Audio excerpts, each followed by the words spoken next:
Welcome friends. இன்றைக்கி நம்ம டேஸ்டியான மார்னிங் பிரேக்ஃபாஸ்ட்டுக்கு ரவா கிச்சடியும் தேங்காய் சட்னி எப்படி பண்ணலான்னு பார்க்கலாமுங்க. வெஜிடபிள்லாம் போட்டு பண்ண இந்த ரவா கிச்சடி ரெசிபி பார்க்குறதுக்கு முன்னாடி என்னோடய சேனலை சப்ஸ்கிரைப் பண்ணாதவங்களாம் சப்ஸ்கிரைப் பண்ணிக்கோங்க ஃப்ரெண்ட்ஸ். கூடவே பக்கத்தில் இருக்கிற பெல் ஐக்கானையும் கிளிக் பண்ணிக்கோங்க. வாங்க இப்போ இதுக்கு என்னென்ன தேவைன்னு பார்த்துக்கலாங்க. இப்போது ஒரு கப் நம்ம ரவை எடுத்துக்கலாம். இது ரோஸ்டட் ரவா தான், இருந்தாலும் நம்ம லைட்டாக வறுத்துக்கலாம்.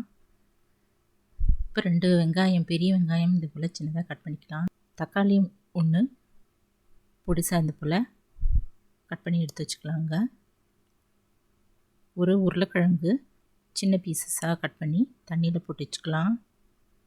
ஒரு பிடி பட்டாணி இருந்ததுன்னா இங்கே எடுத்துக்கலாங்க, இல்லைன்னா கூட பரவாயில்ல. இதை எடுத்து வச்சுக்கலாங்க. இப்போ கேரட் கொஞ்சம், ஒரு கேரட் இது போல் சின்னதாக கட் பண்ணி எடுத்து வச்சுக்கலாம். இப்போ இஞ்சி ஒரு சின்ன பீஸு சின்னதாக கட் பண்ணி எடுத்து வச்சுக்கலாங்க. 2 பச்சை மிளகாய், கொஞ்சம் கருவேப்பிலை எடுத்து வச்சுக்கலாங்க. கொத்தமல்லியும் இது போல் சின்னதாக கட் பண்ணிக்கலாம். ஒரு ஸ்பூன் உப்பு, ஒரு 4-5 ஸ்பூன் ரீஃபைண்ட் ஆயில் எடுத்து வச்சுக்கலாம். மஞ்சத்தூள் ஒரு 1/4 டீஸ்பூன் எடுத்துக்கலாங்க. இப்போ தாளிக்க தேவையானவை என்னென்னு பார்த்துக்கலாங்க. கடுகு உளுத்தம்பருப்பு அரை டீஸ்பூன் எடுத்துக்கலாம். ஒரு 1/4 ஸ்பூன் ஜீரகமாக எடுத்துக்கலாங்க.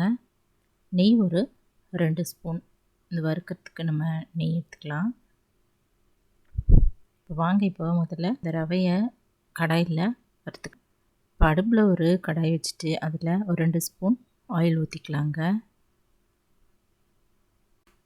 உங்களுக்கு விருப்பப்பட்டால் இதில் கொஞ்சம் நெய் சேர்த்துக்கலாம். இப்போது எடுத்து வச்சுருக்க ரவை போட்டு வறுத்துக்கலாங்க.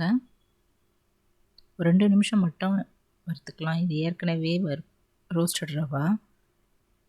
இப்போ அது லைட்டாக அந்த 2 நிமிஷம் நல்லா வறுப்பட்டதும் நம்ம ஒரு தட்டில் கொட்டி வச்சிடலாம்.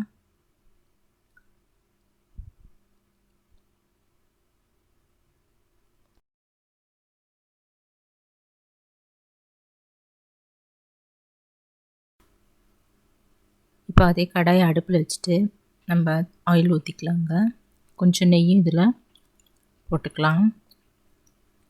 இப்போ எண்ணெய் நல்லா காஞ்சதும் கடுகு உளுத்தம்பருப்பு போட்டு தாளிச்சிக்கலாங்க. இது நல்லா பொரிஞ்சதும் ஜீரகம் போட்டு அதையும் பொரிய விட்டுடலாம். இப்போ வெங்காயமும் போட்டுக்கலாம். வெங்காயம் நல்லா செவக்கிற வரைக்கும் வதக்கிக்கலாங்க. நல்லா வாசம் வர வரைக்கும் வதக்கிக்கலாம். கருவேப்பிலை போட்டுக்கலாங்க.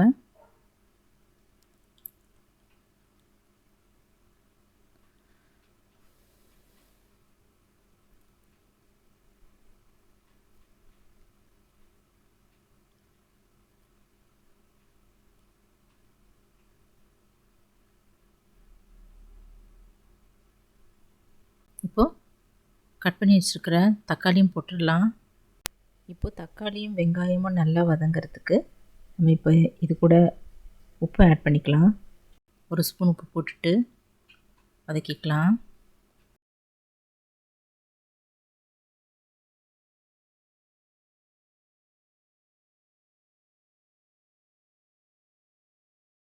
இப்போ பச்சை மிளகாய் போட்டுக்கலாங்க. இஞ்சியும் கூடவே சேர்த்துட்டு வதக்கிக்கலாம்.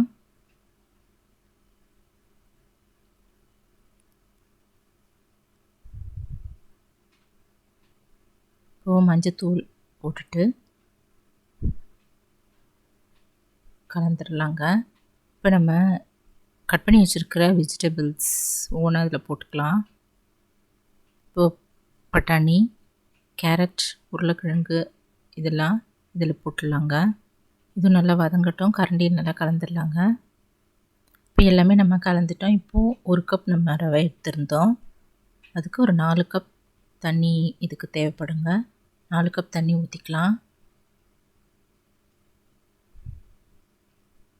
1 கப் ரவைக்கு 4 கப் தண்ணி ஊற்றிக்கலாம். கரண்டி நல்லா கலந்துட்டு மூடி போட்டு மூடி வச்சிடலாம். நல்லா கொதிக்கட்டும்.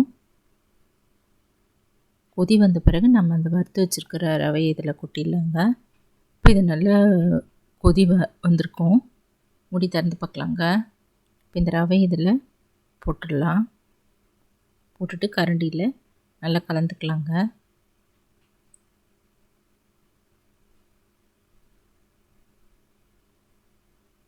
கை விடாமல் நல்லா கலந்துட்டு கட்டி இல்லாமல் நல்லா கலந்துக்கலாம். இப்போ ரவை வேகிறதுக்கு நம்ம கொஞ்ச நேரம் மூடி வச்சிடலாங்க.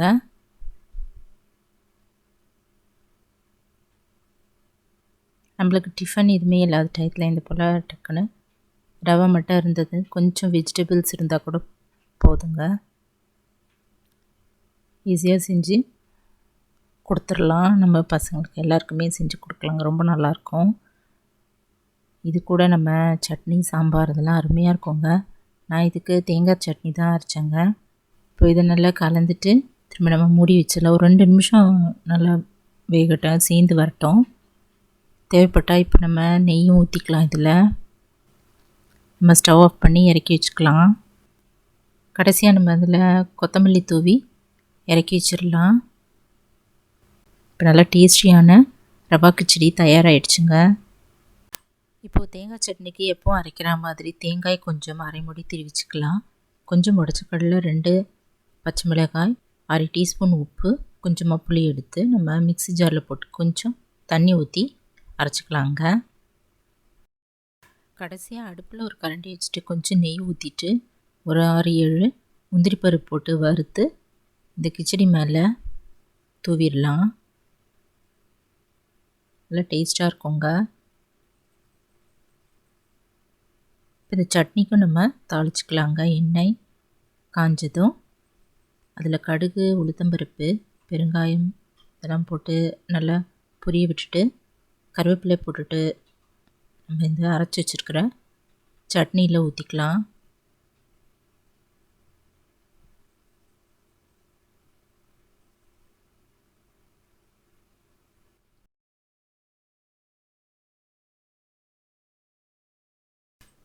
இப்போ ரவா கிச்சடி, அதுக்கு சைட் டிஷ்ஷு தேங்காய் சட்னி, இது 2மே தயாராகிடுச்சுங்க. நல்லா மார்னிங் பிரேக்ஃபாஸ்ட்டுக்கு ரொம்ப நல்லாயிருக்கும். நீங்களும் இதை வீட்டில் ட்ரை பண்ணி பார்த்துட்டு எப்படி இருக்குன்னு கமெண்ட்டில் சொல்லுங்கள் ஃப்ரெண்ட்ஸ். இந்த வீடியோ பிடிச்சிருந்துன்னா குக்கிங் வித் சித்ரா அன்பு சேனலில் சப்ஸ்கிரைப் பண்ணிக்கோங்க. தேங்க்ஸ் ஃபார் வாட்சிங். நம்ம அடுத்த வீடியோவில் பார்க்கலாம்.